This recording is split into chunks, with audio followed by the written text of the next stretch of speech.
말씀 위에서 영원하신 주의 사랑을 믿고 성령으로 힘써 싸워 이기며 약속 믿고 굳게 서리라. 굳게 서리 영원하신 말씀 위에 굳게 서리. 굳게 서리 그 말씀 위에 굳게 서리라.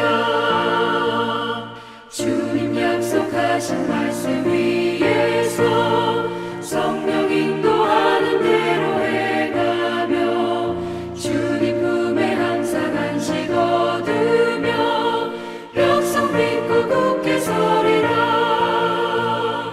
약속 믿고 굳게 서 영원하신 말씀 위에 굳게 서리. 말씀 위에 굳게 서 그 말씀 위에 굳게 서리라.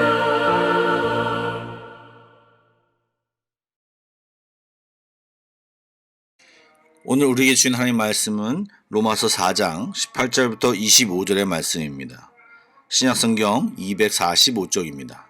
로마서 4장 18절부터 25절의 말씀을 드라마 바이블로 낭독해 드리도록 하겠습니다. 아브라함이 바랄 수 없는 중에 바라고 믿었으니 이는 내 후손이 이 같으리라 하신 말씀대로 많은 민족의 조상이 되게 하려 하심이라.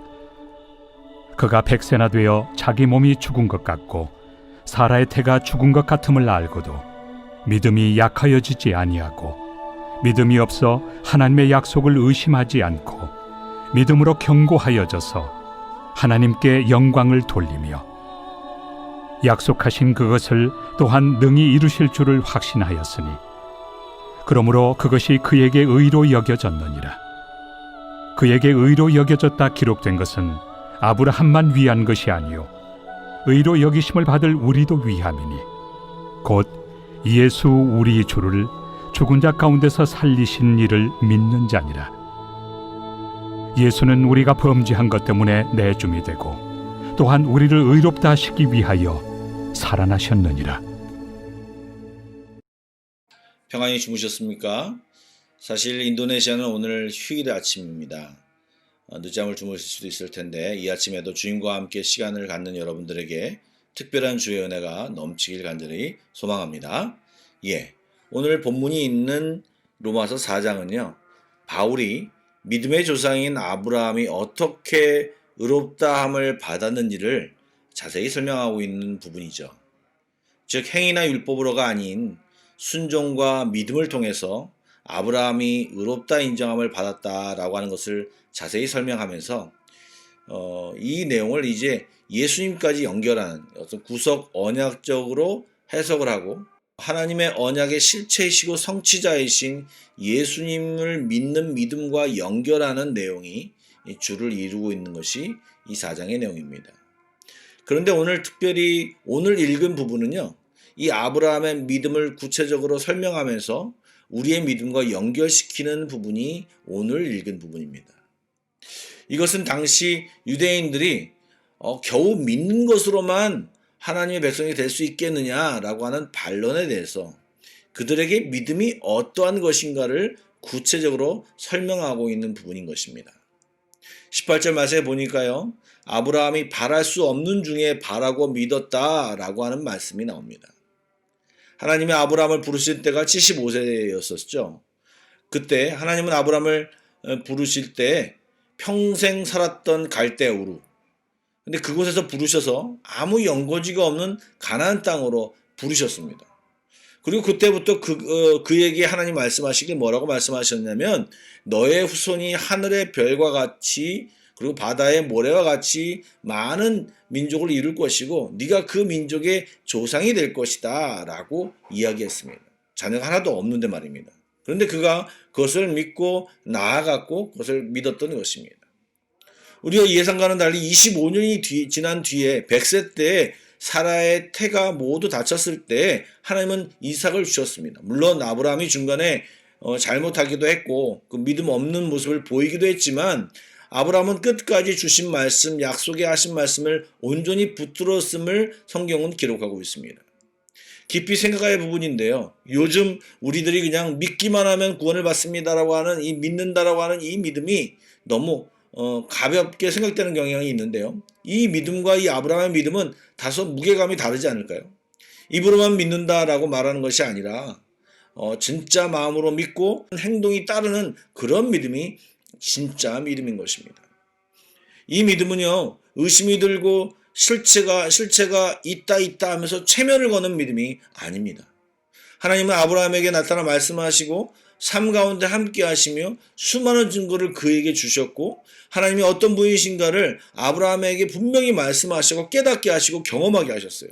그렇기 때문에 하나님의 그 말씀이 믿어질 수 있었고 그 약속에 기대하며 기다릴 수 있었던 것입니다. 얼마 전 유튜브에서 1980년대 꽤 스타로 알려진 이상구 박사에 대한 이야기를 영상으로 봤습니다.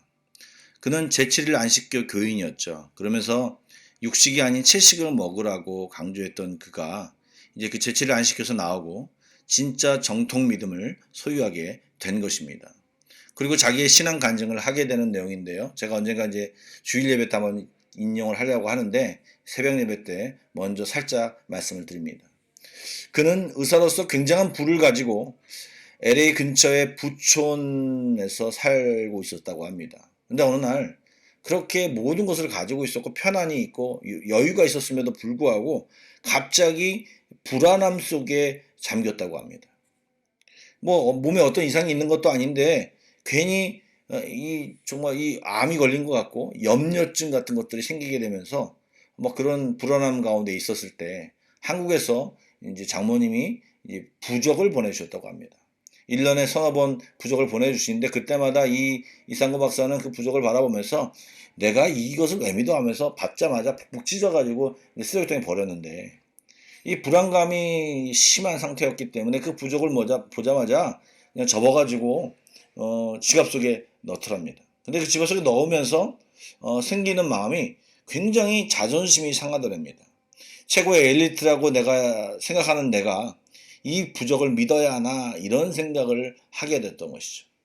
그리고 이제 사무실을 갔는데 사무실에서도 그 불안감이 계속 됩니다. 그런 가운데 며칠 전 그 목사님이 그 전도로 온 목사님이 놓고 간 성경책이 기억이 났습니다. 그러고 나서 갑자기 부적보다는 그래도 하나님을 믿는 것이 낫지 않을까라고 하면서 성경책을 꺼냈습니다. 사실 예전에 그 전에 말을 했는데요. 예전에 자기가 친구들로부터 이 성경책을 받아가지고 읽어보게 됐다고 합니다. 그래서 처음 딱 들쳤는데 성경책을 들쳤는데 나온 구절이 뭐냐면 창세기 9장 28절부터 29절의 말씀이었다고 합니다.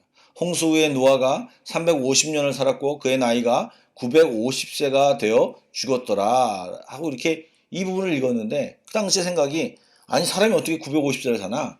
이런 걸 믿는 게 넌센스다 하면서 성경책을 북북 찢어가지고 쓰레기통에 버린 적이 있다고 합니다. 그런데 지금 이 고민에 빠져 이제 있는 상태에서 이 성경책을 꺼내면서 그래 내가 하나님이 있다고 치자 가정하자 그리고 그 하나님 앞에 기도해보고 하나님이 진짜 응답을 하시면 내가 그 하나님을 믿고 응답을 하지 않으면 믿지 않으면 될 거 아니냐 그러면서 이제 그 성경책에 손을 얹고 이제 기도를 했다고 합니다. 최초의 하나님 앞에 기도한 처음 기도인데 그러면서 기도하면서 어떻게 기도했냐면 하나님이 진짜 계시면 내게 응답하여 주십시오. 그럼 내가 믿겠습니다. 그리고 이 성경책을 믿게 해 주십시오. 하면서 그 기도를 드리면서 하나님 그런데 제가 집에 가야 되니까 30분 안에 응답하여 주십시오. 라고 이제 기도를 했다고 합니다. 그리고 30분을 기다렸다고 합니다. 어떻게 될 것 같습니까, 여러분? 30분이 지나도 하나님은 전혀 응답하시지 않았다고 합니다. 답답한 마음에 이제 집으로 돌아가야 하나 하면서 성경책을 이렇게 잡고 이렇게 들쳐서 봤는데 그 몇 년 전에 어렸을 때 읽었던 그 창세기 9장 28절과 29절이 눈에 싹 들어오더랍니다. 그러고 나서 그 구절을 똑같이 읽는데 거기에 있는지도 모르고 읽었죠. 읽었는데 그 구절이 그때 읽었던 기억이 생각이 나면서 그런데 예전에랑 자신이 똑같았다면 야 이건 말도 안 돼 하면서 북북 찢어서 버려야 되는 것이 맞는데 이번에 읽을 때는 생각이 다르더랍니다. 내가 의사지만 내가 설명할 수 없는 영역이 있지 않을까? 라고 하는 생각이 들면서 성경을 더 이렇게 끌어당기면서 보게 되면서 이런 변화된 자기 생각이 갑자기 소스라치게 놀라게 되더랍니다. 무슨 말이냐? 아니 예전 같으면 내가 이걸 북북 찢어서 버렸을 텐데 이제 이렇게 생각을 하게 하네? 라고 하면서 생각이 더 발전하면서 아 이것이 하나님의 답변이구나 라는 것을 강하게 인사이트를 받았고 그리고 어쩌면 내가 의사로서 말씀을 잘 읽고 하나님을 잘 믿다 보면 하나님이 이 말씀을 증명할 수 있는 기회를 내게 주시겠구나 하는 생각까지 발전하게 되었다고 합니다. 그리고 그것이 정말로 하나님이 자기 자신에게 응답해 주셨다고 확신하게 되었다고 합니다. 그리고 그 뒤로 품 안에 있었던 지갑에 있었던 그 부적을 북북 찢어서 버리고 이제 하나님이 만나 간증하는 내용입니다. 예, 제가 어쩌면 검증할 수 없는 이 개인의 간증을 이야기하는 이유가 무엇일까요? 같은 맥락입니다. 아브라함도 똑같고요. 이 이상구 박사님도 마찬가지고요. 하나님과 함께하면 하나님을 경험하게 되고 그 하나님에 대한 경험은요. 하나님의 약속에 대한 믿음을 갖게 합니다. 즉 하나님의 경험을 많이 한 사람들은요. 다른 말씀, 다른 약속도 확실히 믿을 수 있게 된다라고 하는 것입니다. 즉 그냥 어떤 우리가 가진 이 믿음이 막연한 신념이나 고집으로 생기는 것이 아니고 한번 어떻게 착각으로 생기는 것이 아니고 정말 하나님을 믿는다면 그 믿는 믿음이 하나님이 실제로 계심을 우리에게 알려주고 보여주고 계속 우리 믿음을 견고케 하신다고 하는 것입니다. 뿐만 아니라 우리보다도 하나님이 더 열심히십니다. 우리가 하나님을 만나고 싶어하는 마음보다도 하나님이 우리에게 알려주고 싶어하는 마음이 더 강합니다. 그래서 우리가 조금만 마음을 가지면 하나님이 우리에게 더 많은 것을 경험하게 해주시고 말씀하게 해주신다고 하는 것입니다. 성경의 중심 포인트에서 좀 벗어났긴 했지만 이러한 아브라함의 믿음 때문에 아브라함은 의롭다 여김을 받은 것입니다. 마찬가지로 우리가 가진 믿음의 핵심, 즉 예수님이 우리를 위해 죽으시고 우리를 의롭게 하시기 위해 부활하심을 그 믿는 믿음을 확실히 할 때 어떻게 확실히 할 수 있습니까? 역시 동일하게 하나님을 경험하고 예수님을 경험하고 성령님을 경험하여 살아갈 때 그분이 약속하신 것 다시 오리라고 한 그 말씀을 믿으며 현재 여러 가지 모든 문제를 견디고 이겨낼 수 있고 그 믿음으로 우리는 의롭다함을 칭함을 받고 하나님의 구원을 온전한 구원을 받을 수 있게 된다라고 하는 것입니다. 사랑하는 한마음교회 성도 여러분, 여러분의 믿음은 진짜 믿음입니까? 물론 아직 연약해서 좀 희미한 믿음을 가진 분도 있으시겠지만 하나님 말씀을 가지고 살아가며 하나님의 살아계심을 경험하시기 바랍니다. 그 경험이 우리의 믿음을 견고하게 할 것이고 흔들리지 않게 할 것입니다. 오늘도 기도하며 주님의 함께 하심을 발견하고 하나님과 깊은 교제로 나아가는 귀한 시간이 되기를 간절히 축복합니다. 기도하시겠습니다. 사랑의 주님, 우리는 주님의 자녀입니다. 살아계신 하나님이 우리와 함께 계심을 경험하는 삶을 살게 해 주시고 믿음을 가지고 주께 기도하는 모든 성도들에게 하나님을 계시하여 주시며 다양한 삶의 문제 속에서 구원하여 주시고 하나님의 실제를 경험하는 삶을 살게 하여 주시옵소서. 살아계신 예수님의 이름으로 기도드립니다. 아멘. Pray together 1, 2, 3 기도 제목으로 기도하신 뒤에 계속 개인 기도 제목으로 나아가겠습니다.